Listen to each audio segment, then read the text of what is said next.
Welcome to GIL'S Top 3, where every week I pick out the 3 TV or film news stories of the week that I most care about. First up this week is some news about House of the Dragon. Yesterday we learned that Miguel Sapochnik, one of the 2 showrunners, is leaving the show, which means Ryan Condal, the other showrunner, will be the one in charge, along with George R.R. Martin, who's going to continue to be involved. Now, should we be worried about this? Is the show falling apart even though it's only been on for 2 episodes? And I think the answer is there's nothing to worry about here. As background, the series was co-created by George R.R. Martin and Ryan Condal. Then Miguel Sapochnik, a veteran from the original series, he directed a few episodes, including Battle of the Bastards, which was a great episode. He was brought in to help Martin and Condal develop the idea into a full-fledged series. Apparently, he was reluctant to stay on in an ongoing capacity, but he was convinced to stay on and be a co-showrunner. So now it just seems like he's done that for a bit and realized, you know what, actually, I was right.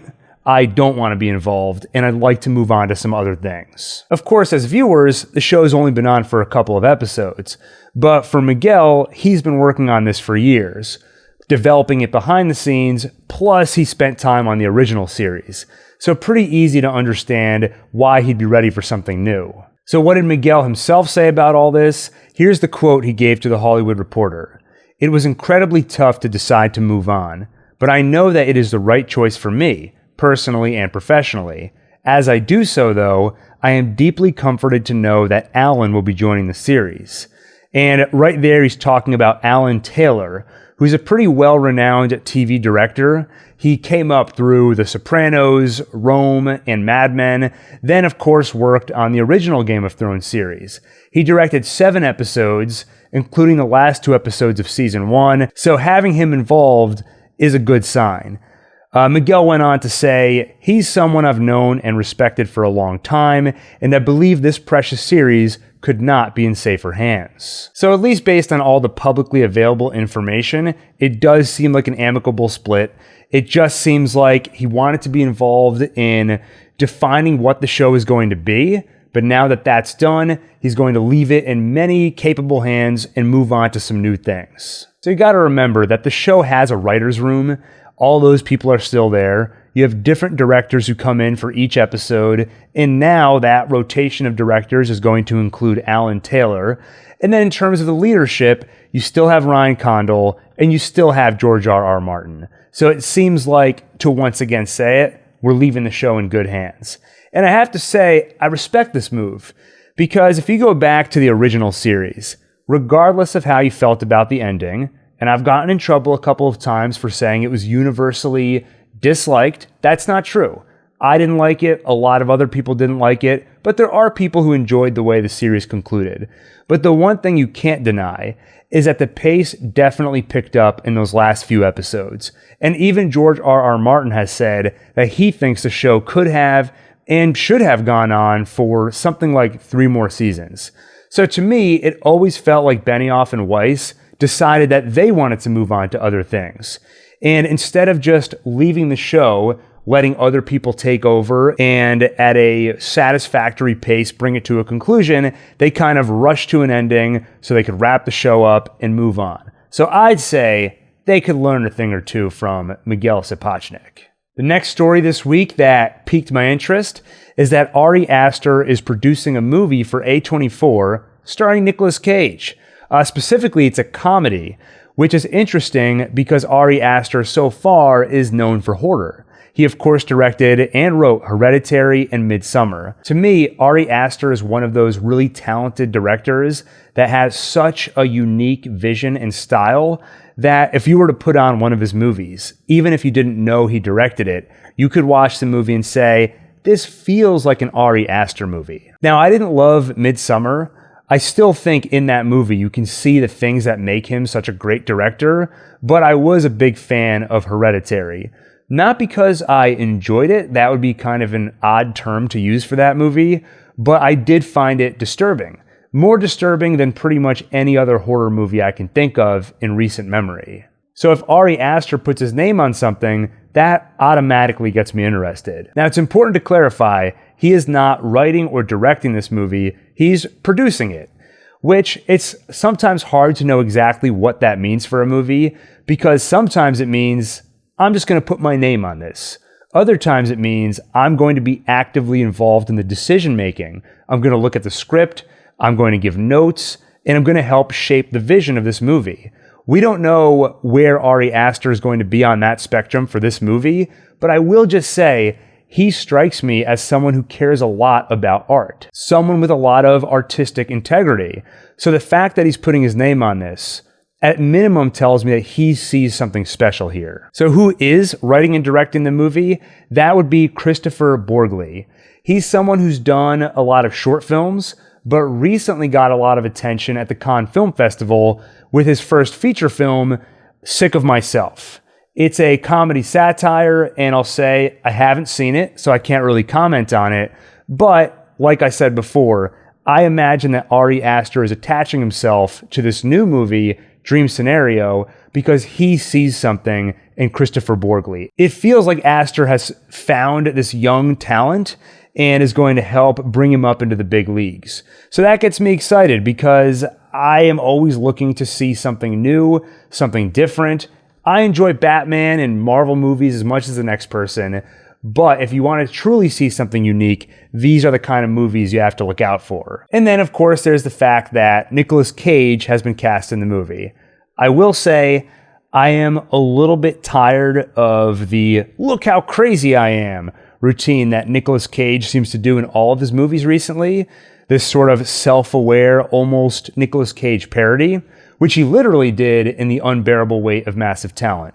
And I have to say, that's one of those movies that it seems like a lot of people really liked it, but for me, that routine, like I said, has kind of worn off.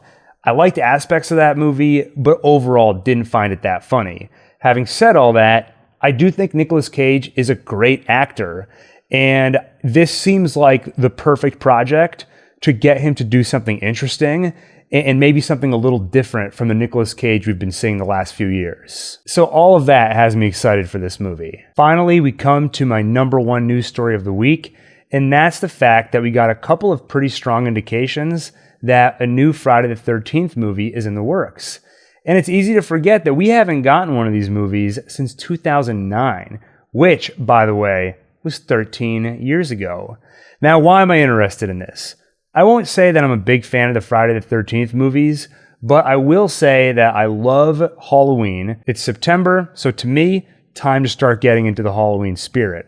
And I love horror movies. And it's undeniable that Jason Voorhees is one of the horror mascots. So I'll always be somewhat interested in what they do with this franchise. But there's also some behind the scenes stuff that makes this a pretty interesting story, which I'll get to in a minute. But first, what are those indications that we're getting a new movie? The first one's pretty funny. It's basically Sean Cunningham, the director of the first movie and the producer. He made a cameo. So that's the app where you can pay celebrities to say happy birthday to someone or just record little 30 to 60 second videos. Sean Cunningham is on there, and in his little bio, he wrote, Sean S. Cunningham directed and produced the seminal horror film Friday the 13th, creating the iconic villain Jason Voorhees. The movie has spawned 12 installments, with a 13th scheduled for next year. There's been no official word about a new Friday the 13th movie, so it seems like maybe something is in the works, and Sean Cunningham accidentally spoiled it in his cameo bio. He's since removed that from his bio, but then this happened. Yesterday, on the official New Line Cinema Instagram account, they posted a screenshot which makes it look like Jason Voorhees is trying to send them a message. And in the description, it says, "Uh-oh, what do you think Jason Voorhees wants?" So that seems like a pretty strong hint that there's more Jason Voorhees on the way. Now, I should note, that too has been taken down. And that just happened. I just checked a few minutes ago, and it's no longer on their Instagram. So although both of these things have been scrubbed from the internet, it feels like they let the cat out of the bag a little bit and are trying to stuff it back in. So I think there's a good chance something is on the way. I mentioned earlier that there's some interesting behind the scenes stuff here, It's pretty complicated, but I'll give you the short version. Basically, the first Friday the 13th movie was directed and produced by Sean Cunningham, but it was written by Victor Miller.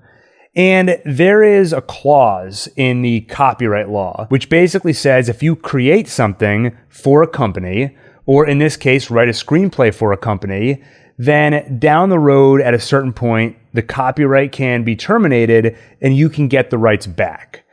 And the reason that's in there is because you might get hired to write a movie, for example, and have no idea how successful that movie is going to be. So it could end up having a lot more value than anyone realized, like Friday the 13th did. So Victor Miller used that clause and a few years ago tried to reclaim the rights to Friday the 13th. So it went to court. There was a long battle over it. And I think all of these legal issues are part of the reason why we haven't had a new Friday the 13th for a while. No one's quite sure who actually owns the rights. But the court ruling said Victor Miller, the screenwriter, gets the rights of that original script and the characters. The wrinkle is that Sean Cunningham and the other investors, they get to keep the rights to the Friday the 13th title. They get to keep the rights for worldwide international distribution, and they have the rights to all the sequels. And you'll remember, as the killer reminded us in the opening scene of Scream, that Jason was not the killer in the first movie. It was Jason's mother. So if you have the rights to the Friday the 13th sequels, you have the rights to the adult Jason who wears the hockey mask. You have the rights to the iconic version of Jason. So it's unclear what exactly this means. It seems like Victor Miller could go ahead and make a sequel if he wanted to, but he couldn't call it Friday the 13th. And maybe Jason would have to be a child, or at minimum, if he was using a grown-up Jason, he couldn't wear the iconic hockey mask. Not only that, he would only be allowed to release it in the US. Sean Cunningham still has the worldwide distribution rights. And what does this mean for Sean? Can he do a sequel with adult Jason with the hockey mask, but he can't reference his origins? The whole drowning thing, can't reference his mother. None of that stuff is clear. But you've got to think it's in both of their best interests to come to some kind of arrangement. Victor and Sean both can make a boatload of money if they stop fighting over this and come to some kind of agreement. I imagine that's happened. They've worked something out behind the scenes. But the last we heard was that the court ruled, and even on appeal once again ruled, in Victor Miller's favor. Putting aside the whole legal mess and all the behind the scenes stuff, what do we actually want to see in a new Friday the 13th? I'll start with what I don't want to see. Number one, it feels like the obvious route is another Lego sequel, where a survivor of the original film's events comes back. You probably ignore all the sequels in between the first one and this new one, and you have a showdown with the bad guy. That's what we saw in Terminator. That's what we saw in Halloween. And recently, that's what we saw. I'll admit I didn't watch it, but I know they went a similar route with Texas Chainsaw Massacre. And like I said with the Ari Aster story, I'm always looking to see something new, something we haven't already seen before. So a Lego sequel with a survivor fighting back, we've seen that a million times. I also don't want to see a straight up remake. I have a feeling this is the direction they'll go. It's been a while since we saw one of these movies, so I imagine they'll want to go back to basics. Have a bunch of kids at Crystal Lake, a bunch of camp counselors, and they get slaughtered one by Jason Voorhees. Again, we've already seen that a few times, and we saw it again in the 2009 remake. I want to see something totally new. Personally, what would I want to see in a new Friday the 13th? Here's my pitch. So, we know that Jason is out there in Crystal Lake. So many people have gone there and gotten killed. We know that he seems to be immortal. No matter what you do to him, just like Michael Myers, he always gets up and fights back. Though in Michael Myers' case in Halloween, it's always been kept kind of vague, with a few exceptions. Whether he's actually supernatural or not. With Jason Voorhees, there's no question, he's definitely supernatural. So we know there's this supernatural entity living at Crystal Lake. What if the government wants to capture and study this thing? What if they send a group of Marines or mercenaries to Crystal Lake to try and capture Jason Voorhees? But how do you make that scary? Because on the surface, it sounds less like a horror movie and more like a Predator-style action movie, with one really powerful being versus a bunch of normal human beings. Well, the answer is that when they arrive, they find that Jason is not the only thing they have to contend with. Because in the movie Jason Goes to Hell, you see the Necronomicon from Evil Dead. And that was essentially an Easter egg, but the director of the movie has said that he wanted to establish that Jason is actually a Deadite from Evil Dead. I say lean into that. In fact, they did Jason vs. Freddy, and for a while they talked about doing a follow-up, Ash vs. Jason vs. Freddy, to bring Ash from Evil Dead into this world. That never happened, and Bruce Campbell said he's done playing the character, so it probably never will happen. But I think it would be cool to bring in some of the Evil Dead elements. What if Jason isn't alone, but is instead teaming up with demons or something?